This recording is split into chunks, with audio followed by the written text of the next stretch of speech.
ఆర్టీసీకి సంబంధించి free bus పెట్టిన తర్వాత లాభాల్లోకి వచ్చిందని చెప్పేసి ఇదే గవర్నమెంట్ ఒక స్టేట్మెంట్ పాస్ చేసింది, అన్ని పేపర్లలో కూడా వచ్చింది. మరి లాభాలున్న ఆర్టీసీలో ఈరోజు టికెట్ పెంచడంలో ఆంతర్యం ఏంటని అంటున్నా.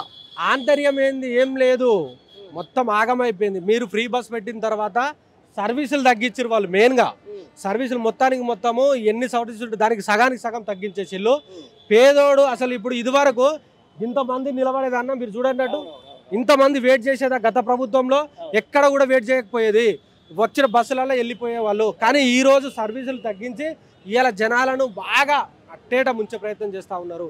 ఎక్కడ కూడా ఆర్టీసీ నష్టపోతే ప్రభుత్వం భరించాలి, బాజాప్తగా ముఖ్యమంత్రి రేవంత్ రెడ్డి ఆయనకు వచ్చే నెల జీతం నుంచి ఇవ్వాలి, మంత్రుల జీతం నుంచి ఇవ్వాలి, ఎమ్మెల్యేల జీతం నుంచి ఇవ్వాలి, లేకపోతే మీ యొక్క ఆస్తులు అమ్మి ఇవ్వండి.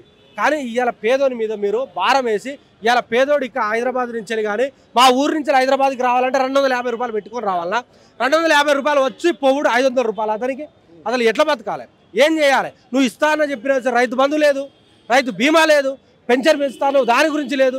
ఆ సోయి మర్చిపోయి ఇవ్వాలా నువ్వు ఇలాంటి దౌర్భాగ్యమైన నిర్ణయాలు తీసుకోవడం అనేది చాలా సిగ్గుచేటు. ఇది నీకు చెప్పుతోటి తీసుకొని కొడతారు వీళ్ళు.